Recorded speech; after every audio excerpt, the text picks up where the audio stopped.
Tudo bem? Bem-vindo ao canal Viver de Renda. Se inscreva no canal, deixe seu like, compartilhe com os amigos. Nos acompanhe também no Instagram Viver de Renda Canal.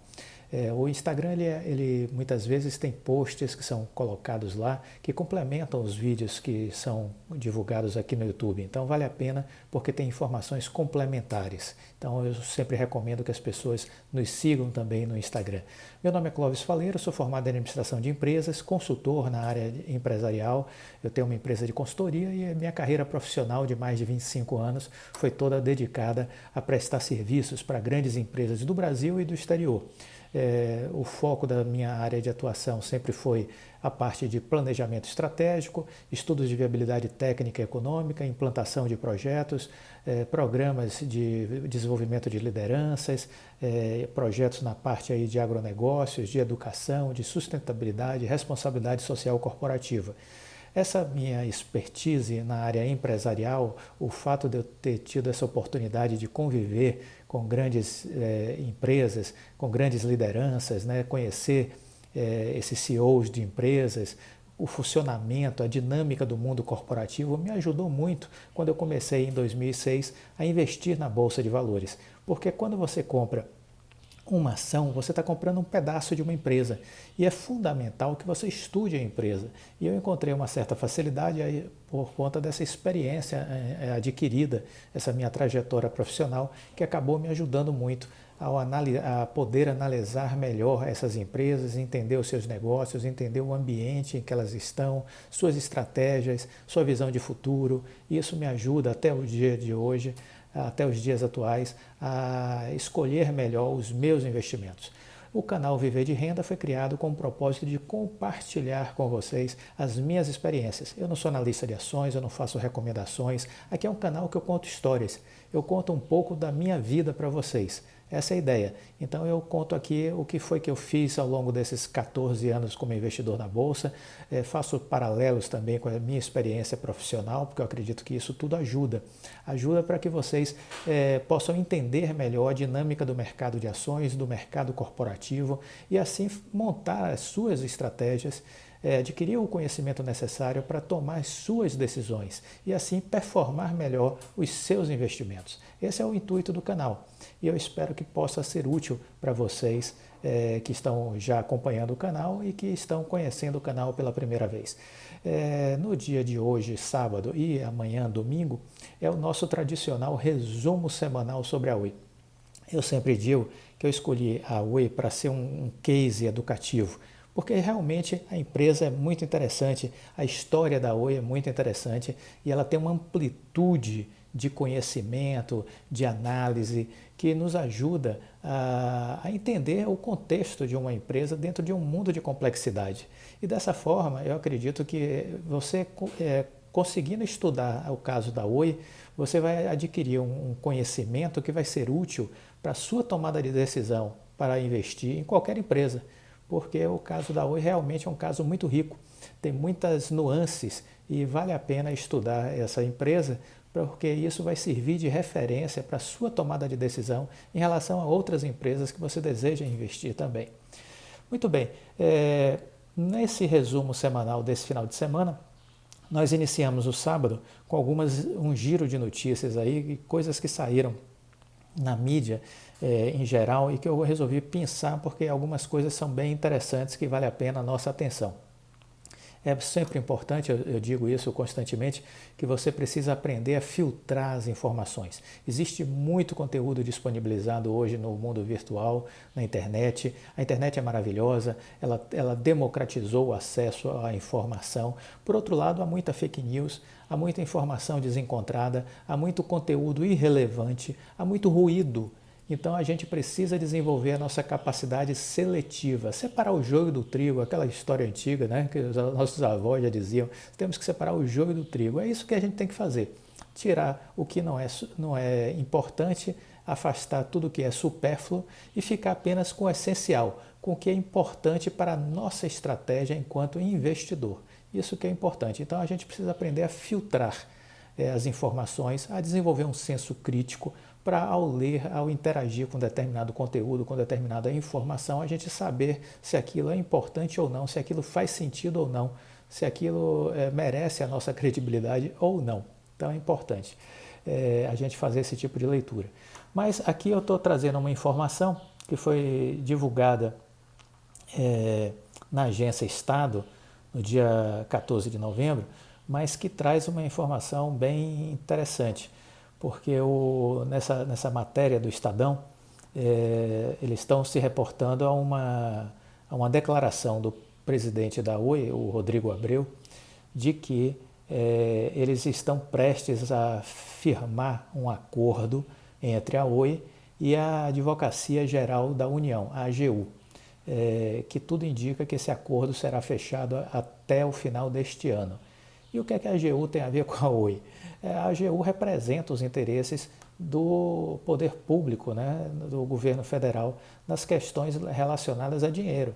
Em outros temas também, mas aqui nesse caso é relacionado a dinheiro.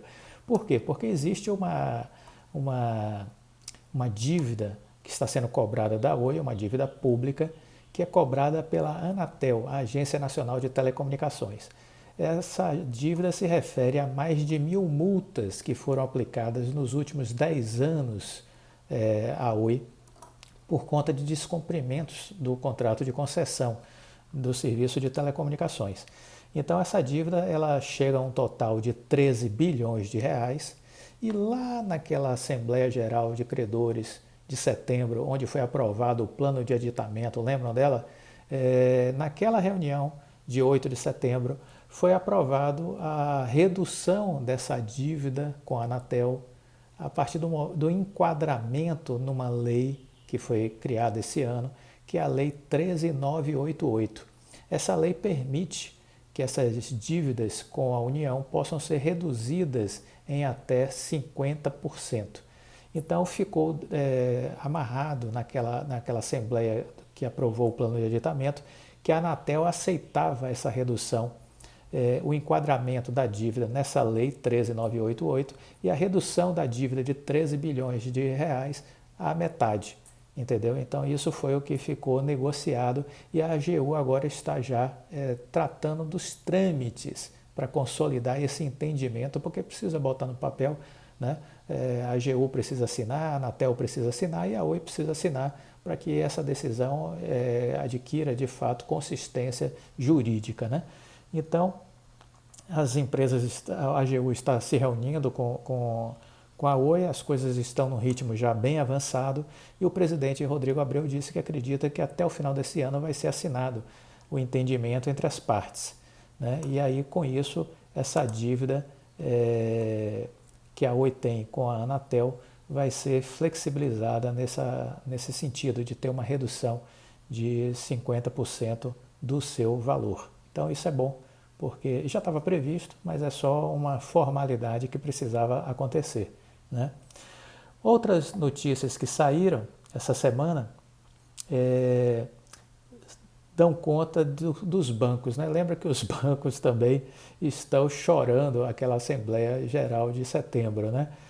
Porque por ali ficou definido que haveria uma redução na dívida da Oi para com os bancos da ordem de 55%. E os bancos até hoje lamentam essa decisão e não concordam com essa decisão, mas foram um voto vencido, né, na Assembleia Geral. E pela lei de recuperação judicial, se você tem ampla maioria que firma uma decisão, um entendimento, as minorias serão votos vencidos, né? Então não caberá a eles o poder de anular uma decisão da maioria dos credores que compõem uma massa aí que faz parte desse processo de recuperação judicial. Então, as instituições bancárias, né, o Itaú, o Santander, o Banco do Brasil e a Caixa haviam solicitado ao Tribunal de Justiça do Rio de Janeiro que os valores das dívidas da Oi pudessem ter esses valores, essa redução fosse revisada e queriam também suspender o leilão da Oi Celular, né? Queriam que fosse suspenso o leilão ou que os recursos originários da venda da Oi Celular fossem bloqueados para que isso pudesse fazer um encontro de contas com as dívidas que eles julgam que ainda têm, né, que eles não aceitam aquela redução dos 55%. Então, os bancos tinham pedido a anulação da Assembleia Geral de Credores, que tinha acontecido em 8 de setembro, depois disseram que não concordavam com o plano de recuperação judicial, com esse desconto de 55%, e, consequentemente, queriam que a Justiça deliberasse ou pela suspensão do leilão de venda da Oi Celular ou pelo bloqueio do dinheiro originário da venda da Oi Celular, para que pudesse então fazer um encontro de contas com a dívida original da Oi para com os bancos. Lembrando que essa dívida com os bancos era da ordem de 9,3 bilhões de reais, mas que houve aí uma redução definida pela Assembleia Geral de Credores da ordem de 55%, e com isso essa dívida tinha caído para algo em torno de 5 bilhões. Então foi isso que ficou a dinheiro de hoje, né, já reajustado da Assembleia para cá, então com os juros. Então hoje a dívida está em 5,1 bilhões, a dívida original lá atrás era de 9,3, quando teve a redução de 55% estabelecida pela Assembleia de Credores em setembro.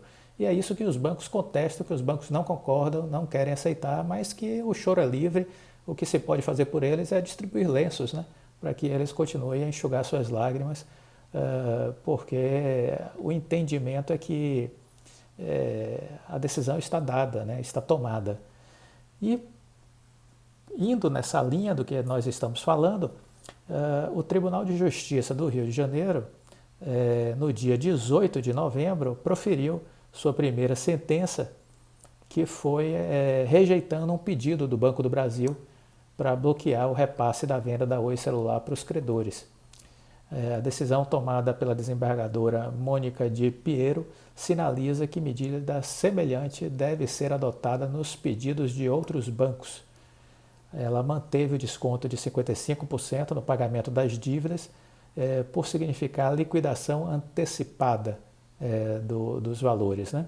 A desembargadora da 8ª Câmara Civil do Tribunal de Justiça do Rio de Janeiro decidiu indeferir o pedido de liminar feito pelo Banco do Brasil para bloquear a distribuição de recursos da venda dos ativos aos credores. Entre os ativos a serem alienados está a Oi Celular, cujo leilão já está definido para 14 de dezembro. Onde a Oi espera arrecadar no mínimo 16,5 bilhões, que é a proposta que está na mesa hoje, feita pelo grupo aí formado pela Vivo, pela TIM e pela Claro. A decisão da magistrada sinaliza que decisão semelhante deverá ser adotada em relação aos outros pedidos apresentados pelos demais bancos que entraram na Justiça. No caso do Banco do Brasil, a decisão rejeitou também o pedido para sustar o plano aditivo ao plano de recuperação judicial aprovado no dia 8 de setembro. Para a desembargadora, o pedido do Banco do Brasil não vislumbra os requisitos necessários para a concessão da liminar. Em razão de todo o exposto, não resta evidenciada a probabilidade de provimento do recurso, a fim que seja contemporizada de forma sumária a soberania da Assembleia Geral de Credores, aliada ao dano irreparável, a justificar o deferimento da antecipação da tutela recursal nesse momento processual, cujo caráter é excepcional, justificou a magistrada ao rejeitar a liminar reivindicada pelo Banco do Brasil. Então, essa é a situação já da decisão do Tribunal de Justiça com relação ao pedido do Banco do Brasil. E aí, depois dessa decisão, logo na sequência, ela proferiu uma nova decisão, a mesma desembargadora, a Mônica Maria de Piero, onde ela também indeferiu os pedidos feitos pelo Banco Santander e pelo Banco Fibra. A desembargadora ela indeferiu também os pedidos do efeito suspensivo formulado pelos bancos Santander e Fibra no tocante ao processo de recuperação judicial do Grupo Oi. A mesma decisão deverá ser adotada para os pedidos semelhantes feitos pelo Itaú e pela Caixa Econômica Federal. Então, a posição da Justiça já está clara e vida que segue, né? A gente tinha comentado sobre isso, algumas pessoas ainda tinham um certo temor. Será que nada que foi decidido na Assembleia de Credores vai prosseguir, que os bancos são poderosos, poderão derrubar a decisão da Assembleia? Não é assim, gente. De fato, os bancos são poderosos, mas nem sempre os poderosos podem tudo. Existe um mínimo, né, de civilidade, de regulação judicial, de entendimento jurídico que organiza as sociedades, né, civilizadas. Então não é porque o banco é bilionário, porque o banco tem muito poder financeiro, que o que ele quer, o que ele deseja é lei. Não é bem assim que a coisa funciona, né? Então a gente já apontava lá atrás, antes da Assembleia Geral, de que os bancos seriam derrotados, porque havia já essa composição majoritária dos credores pela decisão da aprovação do plano de aditamento, da venda dos ativos e das reduções das dívidas da Anatel de 50% e dos bancos de 55%. Então a Justiça está definindo. Então no vídeo de hoje a gente está falando exatamente de duas decisões oriundas daquele 8 de setembro e que estão se consolidando. Quer dizer, a Oi já está na fase final de entendimento com a AGU para assinar os termos para acontecer a redução da dívida para com a Anatel e assim, a partir da venda dos ativos, a Oi poder liquidar essa dívida dentro do que foi acordado no plano de aditamento, dentro da programação que foi feita, e ao mesmo tempo, com relação aos bancos, a Justiça está rejeitando todos os recursos posteriores à Assembleia de Credores daquele 8 de setembro. Então, desse aspecto está tudo muito bem, está tudo muito tranquilo, os leilões confirmados para 26 agora, 26, semana que vem, 26 de novembro, o leilão do data center e das torres de transmissão, e no dia 14 de dezembro o leilão da Oi Celular. Com isso a empresa deve estar levantando algo na casa aí dos 18 bilhões de reais. Então é esse o cenário que a gente tem até chegarmos aí no meados de dezembro, né? Tudo vai caminhando bem e até o dia 14 de dezembro a gente vai estar vendo a Oi levantando, vendendo seus ativos, levantando 18 bilhões de reais pelo menos e equacionando a sua dívida, que obviamente haverá um tempo aí para fazer esse equacionamento de baixa dos ativos. A venda da Oi Celular precisa da autorização do CAD, mas lembremos que a própria Justiça, a pedido do Ministério Público, já acionou o CAD para que dê celeridade à análise com relação à venda da Oi Celular para o grupo Vivo, TIM e Claro. E eu acredito que a coisa vai caminhar bem e o CAD provavelmente até julho, por volta aí de julho do ano que vem, deve emitir o seu parecer. Ele não deve criar obstáculos para esse processo de venda, apenas talvez entre aí em algum ajuste com relação ao fatiamento da empresa entre esses três players, mas não acredito em nenhuma objeção do CAD com relação a esse processo de venda. Espero que tenham gostado do vídeo, é um vídeo de atualização que a gente está fazendo em respeito a vocês que acompanham o nosso canal, que acompanham as notícias sobre a empresa, e é uma forma também de orientar aqueles outros que não investem na Oi, mas que precisam entender como funciona essa dinâmica do mundo corporativo, essas relações com os poderes reguladores e judiciário, né? Isso tudo é um caso de aprendizado e a gente está utilizando esse case da Oi exatamente para isso. Amanhã a gente continua, complementa esse vídeo do resumo semanal com outras notícias, com outras coisas importantes que a gente pensou para passar para vocês. Até amanhã, fiquem com Deus. Tchau.